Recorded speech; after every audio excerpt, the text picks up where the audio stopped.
Hari ini saya kembali ke topik excellence. Berarti ini topik excellence ketiga yang saya udah diminta bawain. Dulu saya udah bawain tentang excellence inside and out. Terus udah gitu bulan lalu saya bawain tentang excellence in workplace. Hari ini saya diminta untuk bawain lagi excellence dalam berjemaat. Saya lagi mikir, excellence dalam berjemaat gimana sih? saya pertama mikir, excellence dalam berjemaat itu apa sih artinya? Terus saya nanya lagi ke si Edwin, Win, excellence dalam jemaat itu artinya apa? Belum pernah kepikir, oh rupanya setelah didoakan, direnungkan, ini tuh sangat fundamental dan sangat-sangat penting banget. Sangat penting banget. Sebenarnya gini, kalau kita nggak bisa berjemaat dengan excellence sesuai apa yang Tuhan mau, kita akan mudah diombang-ambingkan. Sekarang dunia dengan semua media sosialnya, dengan semua pengajaran-pengajaran yang enak didengar telinga, dan kita bisa selalu pilih apa yang kita mau, kita sangat mudah diombang-ambingkan dengan pendapat seseorang A, B, C, D. Kita sangat mudah sekali. Setiap IG yang kita buka, setiap YouTube yang kita buka, itu semua punya pendapat sendiri. Kalau kita sebagai jemaat Tuhan nggak mau berjemaat dengan excellent, kita akan terombang-ambing. Makanya kita sangat penting. Dan Tuhan bilang, kalau jemaat Tuhan itu excellent, kita akan berbuah. Dan banyak jiwa akan diselamatkan. Dan itulah kenapa kita mau ngomongin tentang bagaimana kita berjemaat dengan excellent. Jadi thank you memberikan saya topik ini, karena saya jadi belajar banyak. Puji Tuhan. Nah, pada akhir daripada sharing saya hari ini, saya berharap teman-teman di sini yang menganggap diri sebagai jemaat Tuhan, membuat komitmen untuk menjadi excellent dalam berjemaat dalam Tuhan. Karena saya akan kasih tahu gini, ada berkat-berkat, ada pembelajaran-pembelajaran yang kita nggak bisa dapat di luar dari perkumpulan tubuh Kristus. Mungkin kita ngerasa, saya sih sebagai jemaat sendiri aja oke. Ya nggak masalah, memang betul, it's okay. Tapi kalau kita ngomong ada berkat-berkat dan pembelajaran-pembelajaran dan pertumbuhan-pertumbuhan tertentu yang hanya bisa didapat kalau kita ada di dalam komunitas tubuh Kristus. Benar-benar. Atas alasan itu saya bilang, itu enggak oke kalau kita hidup sendirian saja. Jadi atas alasan itu saya akan ngomong bahwa komunitas tubuh Kristus itu bukan opsi. Itu suatu kebutuhan. Jadi kita nggak lagi nanti nanya, emang kenapa? Untungnya apa? Bukan lagi ngomong kenapa, tapi kita akan bertanya karena apa? Karena kita diciptakan Tuhan untuk hidup bersama-sama dalam satu tubuh disebutnya. Itu karena itu. Jadi kalau kita sampai kehilangan fungsi ini, kita nggak bisa bertumbuh. Kita nggak mungkin bisa bertumbuh. Jadi kita nggak usah ngomong bahwa kenapa, untuk hasilnya apa, enggak. Karena apa? Karena apa? Kita udah desain seperti itu. Sejak zaman penciptaan, sebelum manusia jatuh dalam dosa, semua Tuhan ngomong semua baik, semua baik, semua baik. Hari ke-1, semua baik. Hari kedua, semua baik. Cuma satu yang Tuhan ngomong, tidak baik manusia itu seorang diri saja. Itu sebelum kejatuhan manusia dalam dosa, Tuhan udah ngomong tidak baik manusia itu seorang diri saja. Jadi karena itu kita harus menyadari bahwa kita manusia itu ya benar-benar setelah jatuh dalam dosa kita tuh harus ada yang jagain, harus ada yang nuntun, harus ada yang bimbing, harus ada yang ngingetin gitu loh. Paulus aja ngomong apa yang aku mau lakukan aku nggak lakukan, tetapi aku yang nggak mau lakukan aku lakukan gitu. Diri kita itu begitu pergumulannya. Untuk seseorang kayak Paulus saja berani mengakui itu. Kita jemaat Tuhan, masa kita berani mengakuin saya selalu kuat, saya nggak perlu orang lain. Wah, saya bilang kita hidup dalam halusinasi kalau seperti itu. Ya, nah saya cerita dulu sedikit, mungkin 2 menit secara cepat. Kenapa Tuhan ciptakan kita? Kenapa Tuhan ciptain manusia? Dulu saya mengertinya bahwa Tuhan ciptakan manusia supaya kita bisa menyembah Dia. Betul. Tetapi kalau begitu caranya, berarti pemikirannya bahwa Tuhan butuh. Kalau kita tanya, emang butuh? Emang Tuhan butuh? Tuhan gak butuh. Penyembahan itu kita yang butuh. Nah, berarti kita diciptakan Tuhan buat apa? Saya senang penjelasan dari Tim Keller, dia menjelaskan bahwa Allah Tritunggal dalam kesatuannya itu udah sangat sempurna di dalam kasihnya. Sempurna. Kasihnya itu yang luar biasa sempurna, tidak perlu apapun lagi. Jadi ngapain kalau misalnya Tuhan kesepian gitu seolah-olah sehingga menciptakan kita manusia? Bukan itu jawabannya. Jawabannya adalah Allah yang Tritunggal yang tahu bahwa kasihnya begitu sempurna, itu merindukan ada makhluk ciptaan yang merasakan kasih yang sempurna itu. Makanya kita diciptakan supaya kita bisa merasakannya. Makanya kita diciptakan berdasarkan image-nya Tuhan. Supaya kita bisa merasakan kasihnya, bersekutu di dalam kasih yang sempurna itu. Kita diciptakanlah di Taman Eden. Oke, untuk bersama-sama dengan dia, bersekutu, fellowship, bersama-sama dengan dia, bekerja. Mengerjakan taman, bekerja. Jadi bekerja itu bukan sesuatu kutukan, dari dulu udah ada. Nah, manusia jatuh dalam dosa, terputus hubungannya. Tuhan bilang kalau kamu makan buah dari pengetahuan baik dan jahat, kamu akan mati. Tapi secara tubuhnya gak mati, yang mati adalah rohnya. Allah adalah roh. Orang yang mau berhubungan sama Allah itu harus roh juga. Roh dengan roh. Waktu hubungan putus, kita terputus hubungannya sama roh. Sama Allah. Nah, waktu Yesus datang dan menebus semua dosa-dosa kita, kita disebut lahir baru. Roh kita dilahirkan kembali karena roh Kristus memeteraikan kita. Kita lahir baru. Jadi kita kembali hidup, kita kembali connect. Jadi cerita gambarannya adalah seperti itu secara cepat tentang penebusan. Ya, kita ditebus. Nah, ditebus bukan supaya kita cuma langsung balik ke sorga. Enggak. Oke, kita ditebus supaya kita bisa mengalami pemulihan-pemulihan di dalam Tuhan. Bukan cuma itu, nanti kita akan baca bahwa kita sudah dipercayakan menjadi agen-agen untuk Ministry of Reconciliation, pelayanan pemulihan. Di 2 Korintus 5 nanti kita baca, kita itu menjadi agen-agen untuk membantu orang-orang lain dipulihkan. Dan satu hari kita akan kembali ke Bapa. Gambaran besarnya seperti itu. Nah, waktu kita udah dipulihkan, kita nggak bisa hidup sendirian. Makanya disebutnya tubuh Kristus. Oke? Nah, tubuh Kristus ini semuanya itu dipercayakan hal-hal tertentu. Jadi saya akan langsung masuk, saya takut kelamaan di depannya sehingga kita nggak masuk ke poin penting-pentingnya. Semua juga penting, yang di depan tadi juga penting walaupun cuma sebentar. Sebenarnya malah mungkin lebih penting, tapi saya akan mulai ngomong aja. Excellence dalam tubuh Kristus kita akan bahas 3 hal hari ini. Oke, 3 hal itu apa aja? Poin yang ke-1, kita adalah servant. Yang kedua, kita adalah steward. Bukan Howard, ya steward.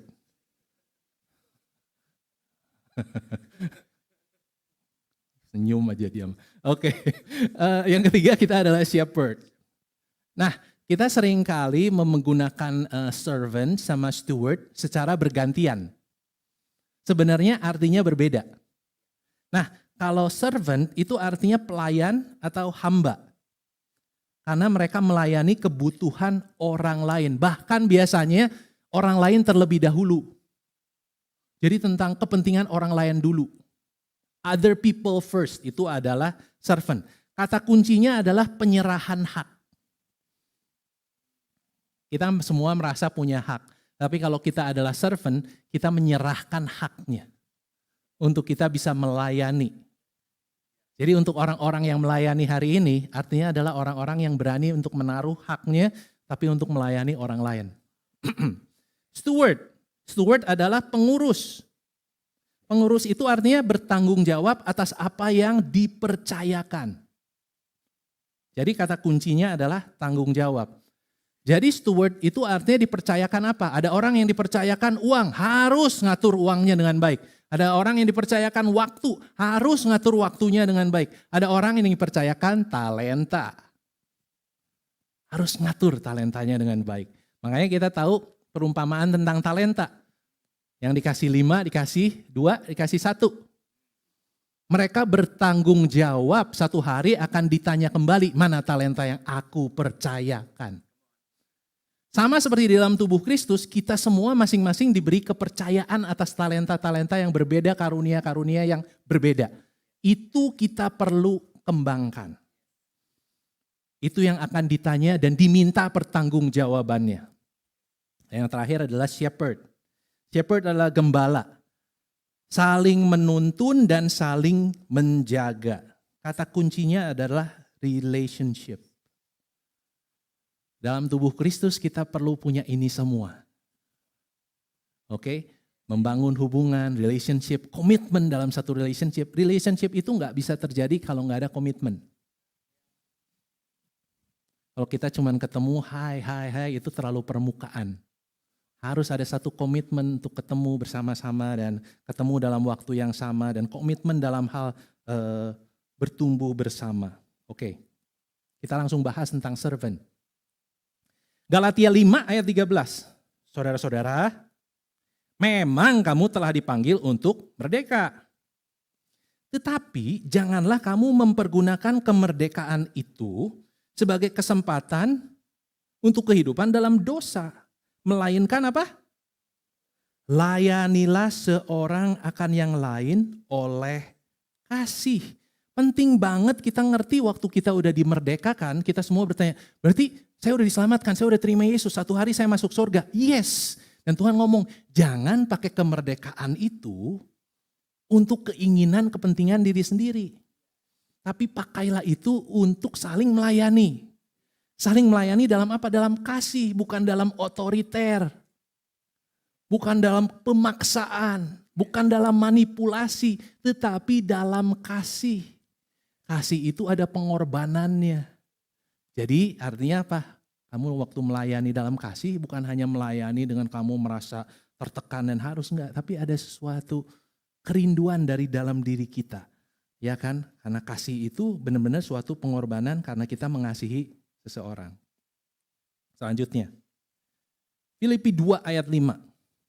Hendaklah kamu dalam hidupmu bersama. Balik lagi, perintah ini ada kata bersama. Kalau kita mau hidupnya sendirian, firman ini nggak bisa dilakukan. Nggak bisa. Firman-firman tertentu hanya bisa dilakukan kalau kita bersama. Oke, menaruh pikiran dan perasaan yang terdapat juga dalam Kristus Yesus. Seperti apa pikiran yang begitu tuh? Yang walaupun dalam rupa Allah, tidak menganggap kesetaraan dengan Allah itu sebagai milik yang dia harus pertahankan. Itu pola pikirnya. Walaupun dia punya hak, walaupun dia punya kemampuan, walaupun dia punya otoritas, punya posisi dan jabatan, dia nggak perhitungkan itu. Itulah pola pikirnya tuh. Dan artinya apa? Melainkan telah mengosongkan dirinya sendiri dan mengambil rupa seorang hamba dan menjadi sama dengan manusia. Ini yang disebut penyerahan hak. Masa seorang anak Allah yang begitu berkuasa dan dia mempunyai begitu luar biasa haknya dan dia sangat rela dengan kesengajaannya, dia relakan semuanya. Dia kosongkan dirinya dan dia jadi hamba. Nah, hamba itu pola pikirnya kayak gitu. Bukan berarti gak mampu hamba itu tuh mampu. Bukan berarti gak berkuasa hamba itu, berkuasa. Bukan gak berarti bahwa hamba itu gak punya hak malah. Tapi dia rilis. Dengan tujuan apa? To serve. Oke? Nah pengertian ini perlu ada di dalam tubuh Kristus. Perlu ada di dalam jemaat. Waktu kita mau saling melayani. Oke, servant. Yohanes 13 ayat 3 juga ngomong gini, Yesus tahu bahwa Bapaknya telah menyerahkan segala sesuatu kepadanya, bahwa ia datang dari Allah dan kembali kepada Allah. Lalu bangunlah Yesus dan menanggalkan jubahnya, ia mengambil sehelai kain lenan dan mengikatkannya pada pinggangnya. Kemudian ia menuangkan air ke dalam sebuah basi, dan mulai membasuh kaki murid-muridnya lalu menyekanya dengan kain yang terikat pada pinggangnya. Ayat 4 dan ayat 5 itu terjadi karena ayat 3. Makanya ayat 3 saya sertakan. Ayat 3 itu penting banget. Karena kalau seseorang enggak secure atas dirinya sendiri, biasanya orang tidak mau melayani.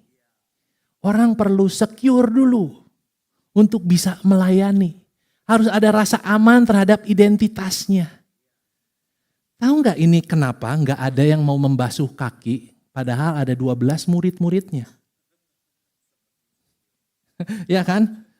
Peter, John, and siapa? Satu lagi yang dibawa ke Peter, John, and James, ya kan? Dibawa ke gunung sama Tuhan. Itu adalah lingkaran kecilnya Yesus yang dibawa ke Taman Getsemani. Itu adalah lingkaran kecilnya Yesus. Mereka nggak bisa, masa gua lingkaran kecilnya Yesus. Kalau mau ada yang basuh kaki gua, nggak mungkin gua lah, nggak bisa. Kalau seseorang nggak secure, nggak bisa melayani, nggak bisa. Terus siapa lagi ya? Andreas, siapa yang memperkenalkan Petrus? Iya kan? Dia pasti ngomong, lah gua walaupun gak ada lingkaran kecilnya Yesus, gua yang kenalin Petrus. Gua berjasa, masa gua? Yudas, men gua pegang duit. Gua nih posisinya menteri uang ini gitu kan, financial, gua penting banget. Masa gua yang basuh? You see, kalau kita semuanya ngomongin tentang title and power, kita nggak secure. Kita nggak secure. Nggak secure. Dan orang yang nggak secure nggak akan bisa melayani. Ini yang firman Tuhan ngomong, kenapa di ayat 3 dikatakan Yesus tahu. Dia tahu Bapaknya udah menyerahkan segala sesuatu kepadanya. Artinya I am secure. Segala sesuatu Tuhan udah percayain pada aku. I'm fine, I'm enough. Aku udah punya cukup. Terus dia tahu dia datang dari mana, dia datang dari Allah. Dia tahu identitasnya sih persis. Bahwa identitasnya datang dari Allah. Dan satu hari dia kembali kepada Allah, dia tahu tujuannya. Makanya dia secure, makanya dia gak memusingkan untuk mengosongkan dirinya, gak apa-apa. Karena dia secure. Nah kita anak-anak Tuhan perlu belajar mencari security kita di dalam Tuhan. Security kita didapat pada apa yang Tuhan lakukan pada kita di kayu salib. Karena segala sesuatu yang kita punya di bumi ini itu fana, satu hari akan hilang. Kita nggak bisa secure kalau kita hanya memegang itu semua. Balik lagi, ini semua hati kita akan diproses, kita akan terus diuji hati kita itu. Diproses terus sampai satu hari hati melayani kita semakin dalam, semakin murni, semakin secure kita di dalam Tuhan. Nah, saya bahas ini secara khusus, secure in His identity. Bapaknya telah menyerahkan segala sesuatu. Itu poin ke-1. Terus ia datang dari Allah. Dan poin ketiga, kembali kepada Allah. Nah, saya melihat satu paralel yang mungkin untuk saya bisa pakai ini sebagai doa dan identitas saya untuk saya bisa melayani. Saya akan pakai kalimat yang sama. Saya tahu bahwa Allah begitu mengasihi saya sehingga dia mengaruniakan anaknya yang tunggal. Itu kalimat yang pertama. Itu paralel seperti apa yang Yesus katakan, Bapaknya menyerahkan segala sesuatu. Tetapi untuk kita, Allah begitu mengasihi kita sehingga dia mengaruniakan anaknya yang tunggal. Itu kita harus tahu bahwa kita sangat disayang Tuhan. Kita benar-benar sangat aman di dalam Tuhan itu. Dan yang kedua, saya ini buatan Allah. Diciptakan dalam Kristus Yesus untuk melakukan pekerjaan baik. Kita dapat identitas kita. Sama kayak tadi, ia datang dari Allah. Kalau kita ngomong, kita diciptakan dalam Kristus Yesus. Kita buatan Allah. Dan satu hari nanti saya akan kembali ke tempat di mana Yesus berada. Yohanes 14 ayat 3. Kalau kita bisa sama-sama ngerti ini dalam hidup kita, artinya apa? Saya begitu dikasih Allah, saya ditebus. Terus sekarang saya adalah ciptaan baru dalam Kristus untuk melakukan pekerjaan baik. Saya akan melayani. Karena satu hari saya tahu semua saya akan tinggalkan, satu hari saya akan kembali, saya ada satu tempat bersama-sama dengan Yesus. Karena Yesus sudah menyediakan rumah bagi kita. Itu yang dikatakan di Yohanes 14 ayat 3. Jadi kalau udah seperti itu, melayani itu muncul dari rasa syukur. Bukan dari rasa takut. Bukan lagi transaksi. Saya melayani supaya diberkati. Saya melayani supaya itu. Bukan lagi itu. Saya pun mungkin dulu mulainya seperti itu. Tetapi semakin saya mengenal, saya melayani hari ini karena saya punya rasa syukur. Karena Tuhan begitu sayang sama saya. Dan saya udah ditebus, saya ini udah ciptaan baru. Gitu loh. Sekarang saya ada punya goal yang baru di dalam Tuhan. Dan satu hari nanti, gak lama lagi, Kita semua kan yang namanya waktu mah nggak lama ya. Kita nggak ada yang tahu kalau ngomongin tentang waktu kan. Dibandingkan dengan eternity, waktu hidup tuh sebenarnya pendek. Tetapi satu hari kita kembali ke Tuhan. Nah, atas rasa syukur itu kita setiap hari melayani dimanapun kita berada. Nah, dalam hal ini kita melayani dalam tubuh Kristus. Oke, next. Kita masuk ke steward, yang artinya adalah pengurus. Kalau tadi pelayan adalah pengurus. Kalau pengurus itu lebih spesifik. Oke, 1 Petrus 4 ayat 10. Layanilah seorang akan yang lain sesuai dengan karunia yang telah diperoleh tiap-tiap orang sebagai pengurus yang baik dari kasih karunia Allah. Makanya disebut pengurus, karena masing-masing dikasih karunia yang beda-beda. Beda-beda karunia kita itu. Nah, saya akan ngomong gini, mungkin di antara kita itu ada yang jago dalam komputer, dalam multimedia, dalam media sosial. Oke, saking kalian begitu hebat, jago, terus waktu kalian ngelihat pelayanan di gereja ini, anggap aja, terus kalian ngerasa, kok kurang banget sih multimedianya, kok videonya kurang oke ya, kok postingannya kurang oke ya. Nah, hal-hal seperti itu, nggak selalu itu suatu yang buruk. Oke, jadi jangan ngomong, aduh hati gua penuh penghakiman, enggak. Yang harus diperhatikan tuh bukan pikiran itu yang muncul, yang diperhatikan adalah responnya. Setelah kamu tahu bahwa, kok multimedianya gitu, kok videonya gitu, kok postingannya gitu. Nah, apa yang kita mau lakukan? Itu yang lebih penting. Dorongannya adalah kalau kita adalah pengurus dan kita bisa melakukan lebih baik, adalah kita bisa ngomong kepada orangnya, kok saya punya kerinduan untuk membantu. Kok saya punya kerinduan untuk membantu. Bisa nggak saya ikut membantu? Saya ikut kasih masukan. Nah, itu respon yang benar. Manajemen gereja termasuk misalnya dalam tubuh Kristus. Kok manajemennya gini sih? Kok tempat duduknya gini sih? Kok lightingnya gini sih? Karena mungkin pikiran kita itu udah terbiasa melihat sesuatu yang jauh lebih excellent. Kita mungkin bekerja di bidangnya. Jadi waktu kita melihat itu, otak di kita muncul nih ide-idenya. Ini kalau digini lebih baik. Nah, mungkin itu sesuatu yang Tuhan udah taruh di dalam diri kita. Untuk kita pertanggungjawabkan, untuk membangun tubuh Kristus. Kita harus berani untuk, boleh enggak saya merelakan waktu saya untuk membantu. Hal-hal seperti itu, termasuk dalam hal keuangan, leadership, pengajaran, setiap dari kita itu mempunyai hal-hal yang berbeda dalam diri kita. Jadi gini, kalau kalian misalnya musisi, kalian itu akan lebih sensitif kalau dengar musik. Ada ketukan yang nggak masuk, nadanya fals segala macam, kalian akan bisa mendengar. Karena kalian tajam di situ. Karena kalian musisi. Ada halnya dalam hal keuangan.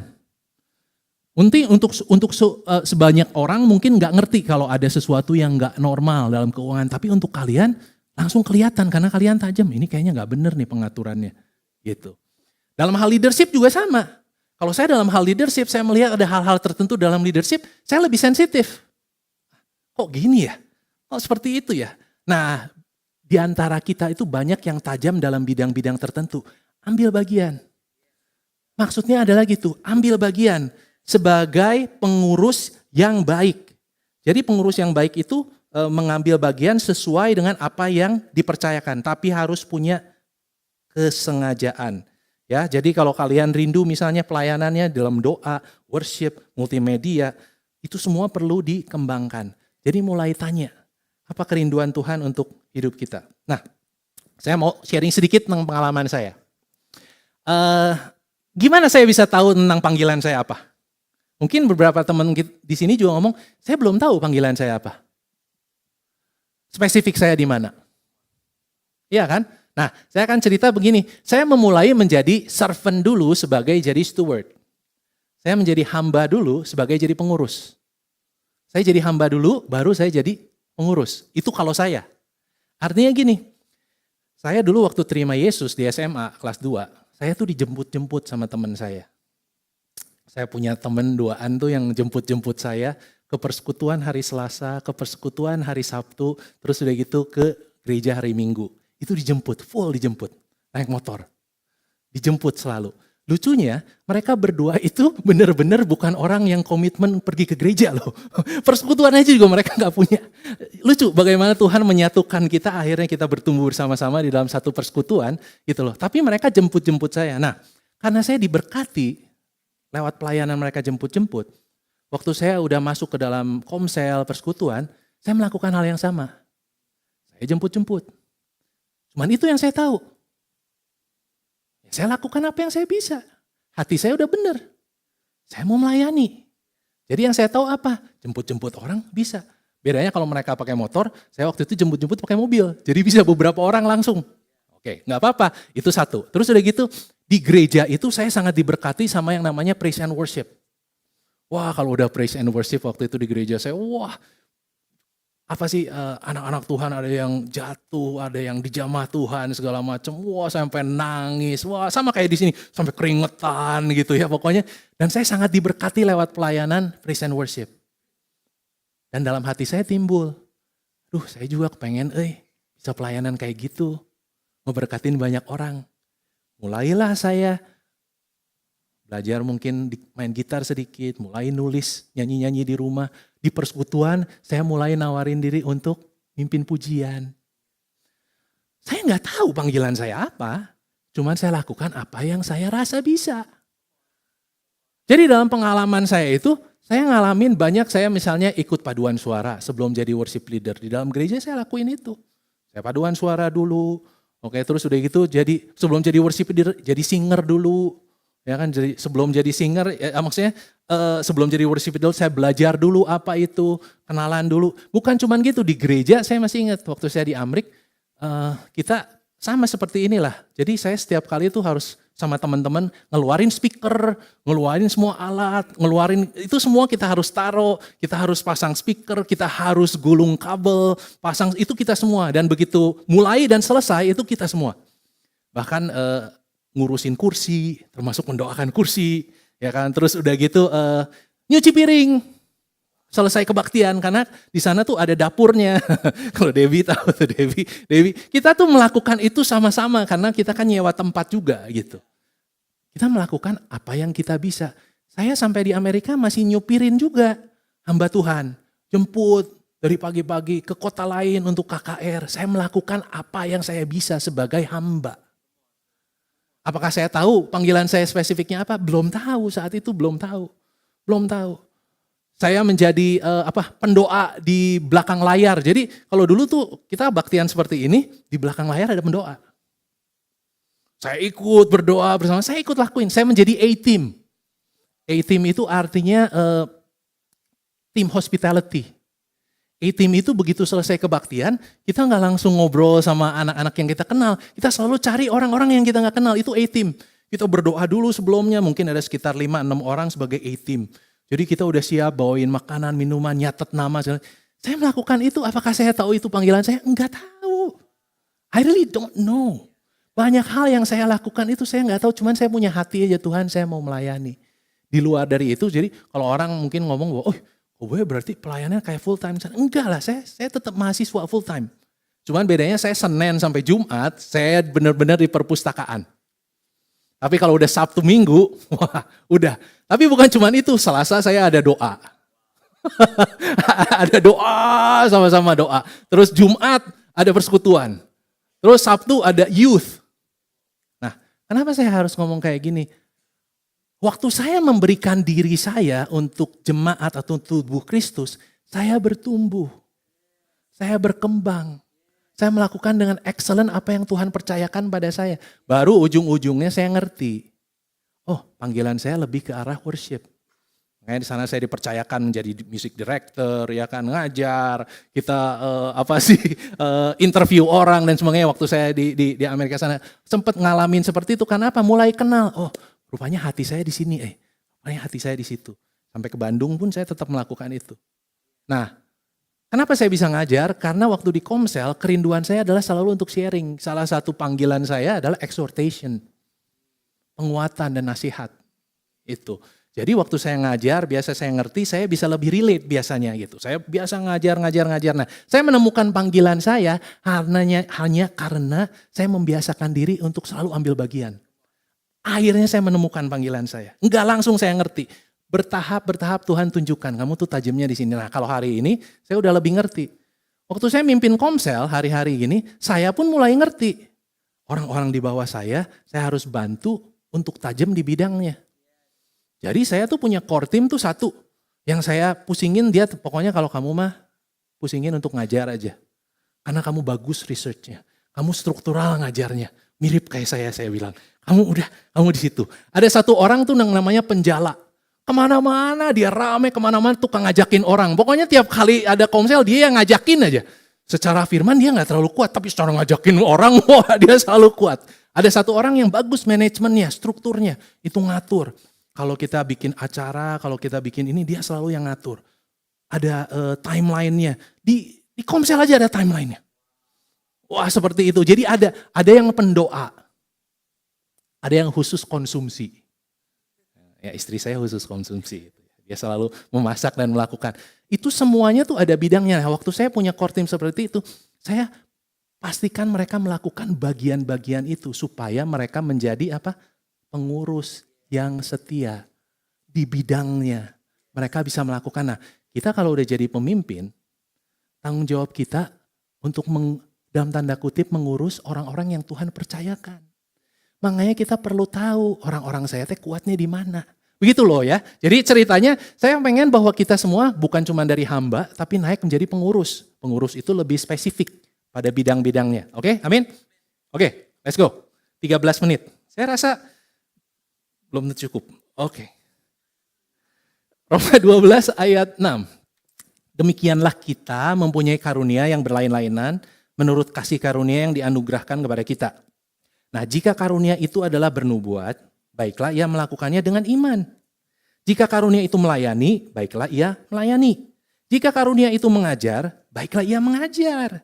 Jika karunia itu menasihati atau exhortation, baiklah ia menasihati. Siapa yang membagi-bagikan sesuatu, hendaklah ia melakukannya dengan hati yang ikhlas. Siapa yang memberi pimpinan, hendaklah ia melakukannya dengan rajin. Siapa yang menunjukkan kemurahan, hendaklah ia melakukannya dengan sukacita. Di firman Tuhan ini udah ngomong kalau kamu jadi pengurus, lihat kamu masing-masing punyanya apa dan kamu tanggung jawab di situ. Kembangkan itu semua. Next. Nah, atas semua yang kita lakukan, satu hal yang kita akan tahu bahwa tidak ada satupun yang kita bisa banggakan. Pelayanan kita, betapapun keras komitmen kita, itu semua hanya karena kebaikan Tuhan yang menopang kita. Oke. Ini saya pakai ayat ini, Korintus 4 ayat 1 dan 2 di Inggris karena itu dipakai kata Inggrisnya itu stewards and servant. Kalau dalam bahasa Indonesia dua-duanya hamba. Ya, jadi let a man consider us as servants of Christ and stewards of the mysteries of God. Moreover, it is required in stewards that one be found faithful. Jadi ada servant, ada steward. Steward itu yang dituntut adalah buahnya. Oke, jadi dulu saya udah pernah bawain di sini juga sharing. Setia artinya berbuah. Masih ingat? Masih ingat ya? Setia artinya berbuah. Setia itu bukan cuma sekadar hadir dan selalu ada muncul. Setia itu artinya berbuah. Jadi untuk seorang steward, yang setia itu pasti akan berbuah. Gitu. Oke. Kita masuk ke shepherd. Yohanes 10 ayat 3. Ini ngomongin tentang Yesus sebagai gembala kita. Untuk dia penjaga membuka pintu dan domba-domba mendengarkan suaranya. Ia memanggil domba-dombanya masing-masing menurut namanya dan menuntunnya keluar. Jika semua dombanya telah dibawanya keluar, ia berjalan di depan mereka dan domba-domba itu mengikuti dia. Karena mereka mengenal suaranya. Ini ngomongin tentang relationship. Gembala itu bicara tentang hubungan, relationship. Bahkan masing-masing tahu namanya. Jadi kalau punya 100 domba, bisa tahu 100 namanya. Kayaknya rada susah. Kalau buat saya nggak ngerti. Cuman mungkin gembala zaman dulu mungkin ngerti. Saya punya ikan di rumah 2, karena saya dikasih ikan 2. Bagus banget itu. Sama istri saya dikasih nama satu Charlie, satu Kirk. Iya benar. dari beberapa bulan yang lalu dia udah kasih nama itu.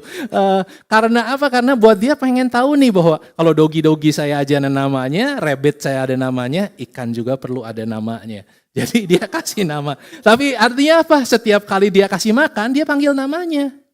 Hai Charlie gitu. Dia kasih namanya. Relationship. Tuhan tahu kita semua domba-dombanya berdasarkan nama dan kepribadian kita masing-masing.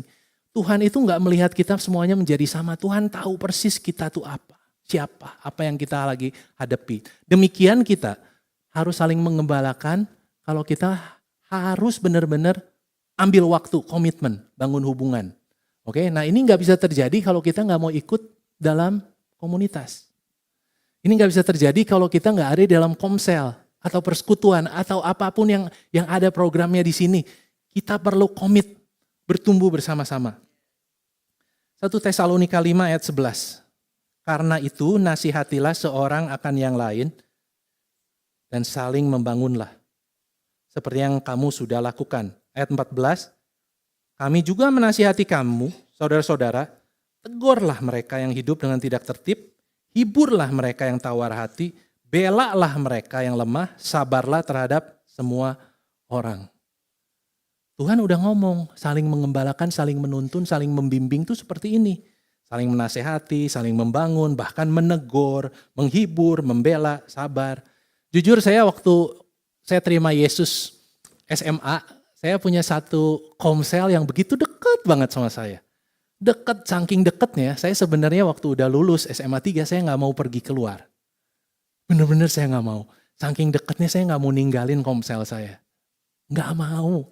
Aduh saya sedih kalau harus meninggalin mereka. Duh acara perpisahan kita nangis-nangisannya sampai wah pokoknya udah sampai kereta juga. Teman-teman saya ngomong, nanti keretanya mundur lagi, terjadi pergi gitu. Untung pembimbing saya bijaksana, dia ngomong, udahlah katanya, gak semua orang bisa pergi keluar. Kalau kamu punya kesempatan, kenapa kamu gak ambil? Gitu. Saya bilang, kok saya di sini lagi bertumbuh banget, melayani berapi-api. Saya justru ke Amerika, saya takut jatuh dalam dosa kok. Saya ngomong begitu. Terus pembimbing saya ngomong ini, aduh Bud, kamu kalau mau jatuh dalam dosa gak usah jauh-jauh ke Amerika, di Bandung gak bisa. Oh iya benar juga ya. Jadi akhirnya saya pergi di sana dan saya satu hal ini, karena di tempat itu ada yang mendoakan saya, waktu saya takut, waktu saya khawatir, ada yang mendoakan saya, waktu saya jatuh dalam dosa saya bisa terbuka ngobrol dan itu adalah satu tempat di mana pertumbuhan itu ada. Balik lagi, selalu ada resiko. Ya, karena kita semua orang berdosa. Kita semua orang yang luka. Ya kalau misalnya kita udah sembuh semua, memang udah gak perlu. Masalahnya karena kita orang-orang berdosa dan kita juga masih dalam pemulihan, kita perlu ada bersama-sama. Next, Ibrani 10 ayat 24. Ini ayat hafalan saya waktu saya terima Yesus. Ayat Ibrani 10 ayat 24-25. Marilah kita saling memperhatikan supaya kita saling mendorong dalam kasih dan pekerjaan baik. Janganlah kita menjauhkan diri dari pertemuan-pertemuan ibadah kita, seperti dibiasakan oleh beberapa orang, tetapi marilah kita saling menasihati dan semakin giat melakukannya menjelang hari Tuhan yang mendekat. Ini ayat hafalan saya karena apa? DNA-nya Tuhan, tubuh Kristus, jemaat adalah kayak gini. Ada pertemuan-pertemuan, kelompok kecil, sharing, bertumbuh, belajar firman di situ, benar-benar saling menegur, saling mengingatkan, saling mendoakan. Balik lagi, nggak semuanya kita itu hidup dalam keadaan baik-baik saja. Kita perlu ada orang-orang yang menopang, mengingatkan kita tentang firman. Saya akan bilang ini, saya bersyukur saya punya teman kayak Pastor Yosia, Irin. Dimana kalau saya ada apa-apa saya ngomong, tolong dong doain dong, tolong dong begini dong. Kalau saya lagi ada masalah apa saya bisa ngomong. Saya punya beberapa teman lagi yang seperti itu juga. Yang saya bisa ngomong apa ada yang saya kasih tahu nih. Saya lagi problemnya begini. Saya butuh. Saya sangat butuh itu. Karena saya nggak diciptakan untuk sendirian. Nggak bisa. Ya, oke. Nah, saya akan tutup dengan ini. Apa yang kita lakukan sebagai jemaat Tuhan waktu kita ada di dalam komunitas? Ini disebutnya pelayanan rekonsiliasi. The ministry of reconciliation. Oke, ini yang perlu kita selalu ingat. Kenapa kita berkumpul bersama-sama? Karena ini yang perlu kita lakukan. Oke, nah penjelasannya adalah gini. Akibat kejatuhan manusia dalam dosa, yang pertama terjadi adalah terpisah dari sumber kehidupan. Tadinya Allah adalah sumber dari semuanya. Segala sesuatu dicukupkan. Segala sesuatu aman, tentram. semuanya beres. Oke, karena Tuhan mencukupkan semuanya. Nah, waktu kita terpisah dari sumber kehidupan, sekarang segala sesuatu harus pakai kekuatan sendiri. Dan seringkali nggak cukup. Makanya kita sangat bergumul. Kedua, hubungan yang rusak dengan Tuhan dan sesama. Waktu ini terjadi, kita hidup di dalam ketakutan. Kalau tadi Adam dan Hawa itu melihat Tuhan tuh langsung takut dan nyumput. Sama dengan manusia juga sama, kita saling curiga, kita susah percaya, kita selalu mikir negatif dulu, gitu loh. Kita ada ketakutan, bahkan kita harus pakai topeng. Ini karena terputus hubungan. Oke, baik hubungan yang rusak baik dengan Tuhan dan sesama. Terus muncul juga rasa malu, rasa bersalah, dan rasa tidak berharga. Nah ini, kita ngerasa, aduh kok saya seperti ini ya? Aduh kok saya salah terus ya? Aduh kok saya terus-terusan gak bisa komitmen ya? Aduh saya kok gak berharga ya? Yang lain kok bisa begini, bisa begitu, kok saya enggak ya? Ini semua muncul karena kita jatuh dalam dosa. Ini semuanya gambar diri kita rusak. Apa yang terjadi waktu seperti ini adalah kita mencoba untuk perform. Kerja, usaha, supaya kelihatan, supaya diakui, supaya mendapatkan pengakuan. Ini di satu sisi lagi ada yang lebih drastis, nyumput. Gak usah ketahuan lah, nyumput aja lah, gak usah ikut dan sebagainya. Ada dua sisi ini. Ini semuanya karena kita jatuh di dalam dosa. Terus yang keempat, hidup di luar otoritas Tuhan. Yang tadinya semuanya Tuhan berotoritas, hari ini sejak kejatuhan dalam dosa, ketaatan kepada Tuhan menjadi sesuatu yang asing. Harus taat sama Tuhan? Harus ngikutin perintah Tuhan? Harus ngejalanin firman Tuhan? Masa sih? Itu menjadi sesuatu yang asing. Dulu itu sesuatu yang otomatis. Waktu kita belum jatuh dalam dosa. Dan keadaan-keadaan ini yang kita perlu akuin. Yang kelima, kehilangan tuntunan Tuhan. Artinya apa? Tuhan itu tadinya punya rencana, punya metode, punya step, punya langkah.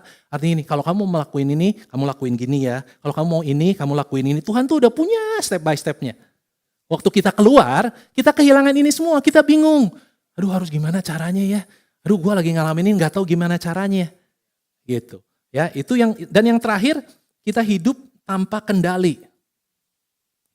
Disebutnya lost control. Lost control itu artinya gini. Waktu zaman penciptaan, kita diciptakan di Taman Eden manusia. Tuhan berkuasa atas segala sesuatu. Hanya satu, manusia harus menguasai dirinya sendiri. Saya ulang ya, segala sesuatu ada di bawah kuasa Tuhan. Alam, bumi, semua ada di bawah kuasa Tuhan. Manusia, kamu harus menguasai diri kamu sendiri. Kamu punya kehendak bebas. Itu yang terjadi di Taman Eden. Waktu jatuh dalam dosa, manusia sudah tidak bisa lagi mengontrol dirinya sendiri. Tapi dia mau mengontrol segala sesuatu yang seharusnya kontrolnya Tuhan. Hidup kita jadi nggak tenang. Hidup kita penuh kekhawatiran. Karena kita pengen mengendalikan apa yang dikeluar kendali kita. Kita pengen mengendalikan orang lain. Kita pengen mengendalikan keadaan. Kita pengen mengendalikan Tuhan. Ini artinya kehilangan kendali. Yang harusnya apa sebenarnya? Udah deh, aku melakukan bagian aku setia, aku menguasai diri. Semuanya biarin Tuhan yang atur. Itu hilang. Karena kita jatuh dalam dosa. Nah, 6 hal ini perlu direkonsiliasi. Dan itu terjadi waktu kita berkumpul bersama-sama sebagai jemaat. Oke, kita akan bahas satu persatu. Kita mulai ayatnya di 2 Korintus 5, ayat 17. Jadi, siapa yang ada di dalam Kristus, ia adalah ciptaan baru. Yang lama sudah berlalu, sesungguhnya yang baru sudah datang. Ini janji Tuhan waktu kita dipulihkan, reconciliation. Dan semuanya ini dari Allah, bukan dari kemampuan kita.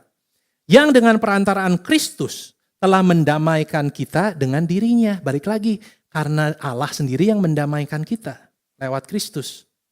Dan yang telah mempercayakan pelayanan pendamaian itu kepada kami. Pelayanan rekonsiliasi, pelayanan pendamaian itu dipercayakan pada kita.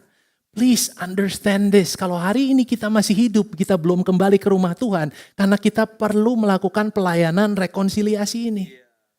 Ini ada di tangan kita hari ini. Kita udah dipulihkan, kita udah direkonsile. Kita perlu membantu orang-orang lain dipulihkan, direkonsile. Gak bisa yang lain kalau jemaat Tuhan, tubuh Kristus gak mau melakukan ini, gak ada yang lain. Kita yang bertanggung jawab, kita sudah dipercayakan pelayanan ini.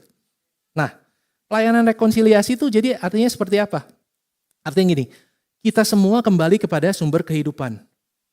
Tuhan menjadi sumber dari segala yang kita butuhkan. Dalam segala apapun yang kita lakuin, kita larinya ke Tuhan. Itu yang maksudnya. Apapun hari ini kita lagi ngadepin apapun. Baik itu di gereja, di luar gereja, di kerjaan, di keluarga, dimanapun. Apapun yang kita butuhkan, kita larinya ke Tuhan. Itu pemulihan. Nomor 1. Kita kembali kepada sumber kehidupan. Yang kedua adalah pemulihan hubungan dengan Tuhan dan sesama. Di sini akan ada keterbukaan kembali dalam membangun hubungan. Jadi gini, kita boleh curhat sama Tuhan waktu kita ngomong, Tuhan saya gagal lagi. Tuhan saya nggak disiplin. Tuhan saya berpikiran negatif. Tuhan saya perkataannya kotor dan menyakiti keluarga. Itu saya bisa ngomong sama Tuhan. Keterbukaan itu boleh terjadi. Kita boleh ngomong termasuk dengan sesama. Pemulihan itu terjadi waktu ada keterbukaan. Antara teman juga ngomong, bro kemarin ini gue ngelakuin gini, tolong doain dong. Aduh hati gue gak tenang banget. Nah itu akan terjadi di antara jemaat Tuhan. Ada pemulihan dan saling mendoakan. Yang ketiga, mengalami kasih karunia, penerimaan, dan pengampunan. Jadi kita harus ngerti sesama kita semua itu sama-sama bergumul, sama-sama ngalamin kegagalan, sama-sama ngalamin kekhawatiran. Jadi bukan lagi kita saling menghakimi. Lu anak Tuhan kok masih khawatiran? Anak Tuhan kok kayak begitu? Anak Tuhan gitu. Enggak. Tetapi ada kasih karunia yang kita udah terima dan kasih karunia yang kita sebarkan. Balik lagi, kasih karunia gak bisa berdiri sendiri tanpa kebenaran. Oke, kasih karunia dan kebenaran. Artinya gini, waktu kita udah menerima, kita juga berani negur. Lu juga harus bertobat. Tuhan memang mengasihi engkau apa adanya. Yes, saya juga mengasihi engkau apa adanya. Tapi kamu harus berhenti melakukan itu. You have to stop. Jadi bukan cuma di satu sisi kita menghakimi, kita hanya ngomong apa yang seharusnya, tapi kita menerima. Karena apa? Kita udah diterima dulu sama Tuhan. Karena itu kita juga menerima orang lain, tetapi kita memastikan you don't stay the same. You have to keep growing. Oke? Nah ini yang terjadi waktu kita mengalami kasih karunia. Yang keempat, mengalami hidup dalam ketaatan di bawah otoritas Tuhan. Jadi arti kita selalu memilih untuk taat. Nggak ada lagi opsi lain kalau disuruh, oke, kamu mau melakukan A, tetapi keluar dari jalur Tuhan, atau B, kamu rugi, tapi di dalam jalurnya Tuhan, ya B udah pasti. Karena selalu memilih ketaatan. Oke, melangkah dalam tuntunan Tuhan. Oke, artinya berjalan sesuai dengan caranya Tuhan. Ada firman Tuhan yang kita perlu jalanin. Makanya kita perlu mendalami, belajar firman, supaya kita ngerti Tuhan maunya apa, kehendak Tuhan apa. Caranya Tuhan seperti apa, bukan caranya dunia. Oke, karena kadang-kadang kalau kita hanya sekedar nonton YouTube dan apa, kita nggak ngerti kadang-kadang itu adalah caranya dunia. Kita harus cocokin sama firman Tuhan. Ini caranya Tuhan atau ini cara dunia. Karena kebijaksanaan manusia sama kebijaksanaan Tuhan beda. Dan yang nomor 6-nya adalah mengembalikan kembali kepada Tuhan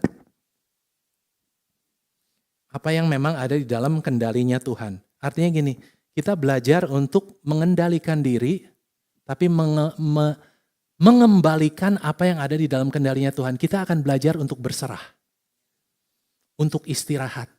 Karena ada hal-hal tertentu dalam hidup kita, Tuhan ini saya udah gak sanggup. Ini di luar kendali saya. Saya serahkan kepada Tuhan dan saya mau istirahat. Bagian saya udah selesai Tuhan, saya mau istirahat hari ini, besok saya akan lanjutkan. Kita belajar untuk mengembalikan kendali kepada Tuhan. Dan kita percaya Tuhan sanggup untuk melakukan itu semua. Oke? Jadi ini yang terakhir. Sebagai satu hal yang kita hidupi, 6 aspek rekonsiliasi. Tuhan sebagai sumber kehidupan. Jadi kalau kita di dalam komsel, pastiin. Ini yang kita bicarain. Tuhan sebagai sumber kehidupan. Hubungan dengan Tuhan dan sesama adalah kebutuhan utama dalam hidup. Kita gak bisa hidup sendiri. Terus yang ketiga, menerima dan membagikan kasih karunia, pengampunan. Yang keempat, menundukkan diri pada Tuhan dalam ketaatan. Yang kelima, menghidupi firman Tuhan. Dan yang keenam, Tuhan memegang kendali atas dunia dan orang lain. Boleh maju ke depan tim musik? Thank you loh. Saya hanya telat 5 menit. Teman-teman, apa yang saya bagikan ini kan biasanya memang cukup banyak. Saya rindu untuk teman-teman diskusiin sesama. Karena ini kan cukup dalam ya. Tetapi intinya kan sebenarnya benang merahnya sama. Bahwa kita itu perlu pemulihan. Dan pemulihan gak bisa terjadi sendirian. Kita perlu punya tubuh Kristus. Kita perlu punya orang-orang yang benar-benar mau memikirkan kita, membangun hubungan dengan kita. Dan nanti kita ada kesempatan untuk membagikan talenta kita di dalam tubuh itu. Jangan terlalu pusingin, saya terlalu muda, saya masih muda, atau terlalu tua, udah tua. Jangan. Pikirin, Tuhan saya masih hidup. Apa yang Tuhan mau? Sebelum saya kembali ke Tuhan, apa yang Tuhan mau? Apa yang Tuhan udah percayakan dalam hidup saya? Apa yang Tuhan mau lakukan? Mama saya, mama mertua saya, dari dulu sampai sekarang pelayanannya very simple. Bawa makanan ke gereja selalu. Di Amerika juga gitu.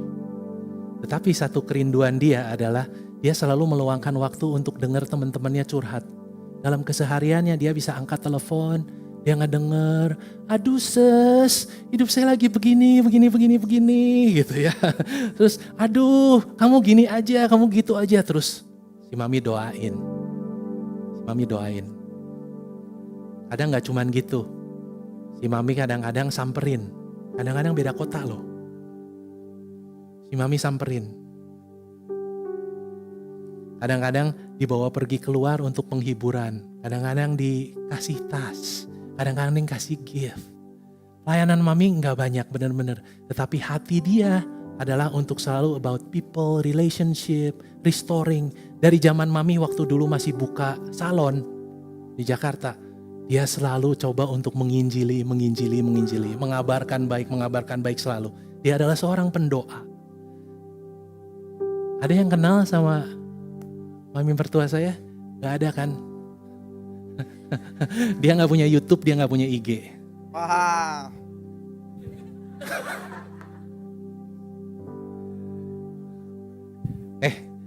Banyak di antara kita punya YouTube, punya IG. Bagaimana dampak kita?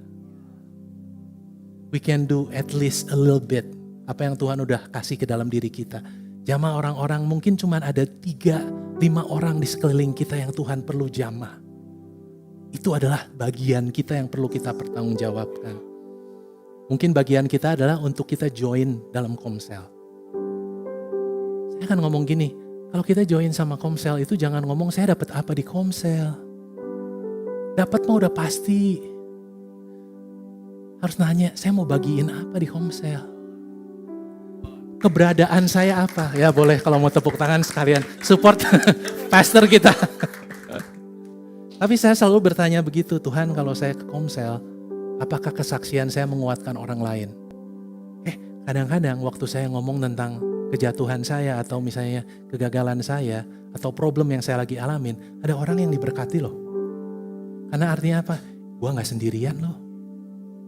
Dia juga ngalamin loh. Gitu. Saya gak selalu melulu, wih gue lagi berkatin gini-gini. Justru kadang-kadang waktu kita cerita berkat, orang kan ngerasa, iya lu udah enak. Gue kok masih gini? Enggak, dalam tubuh Kristus kita open, kita terbuka. Jadi teman-teman yang udah ada di dalam Komsel, please continue. Temukan panggilannya apa, temukan talentanya apa, kerjakan dengan setia. Jangan takut untuk kasih masukan, jangan mengkritik, poinnya bukan mengkritik, tapi ikut ambil bagian. I wanna do this, saya rasa saya bisa kontribusi deh.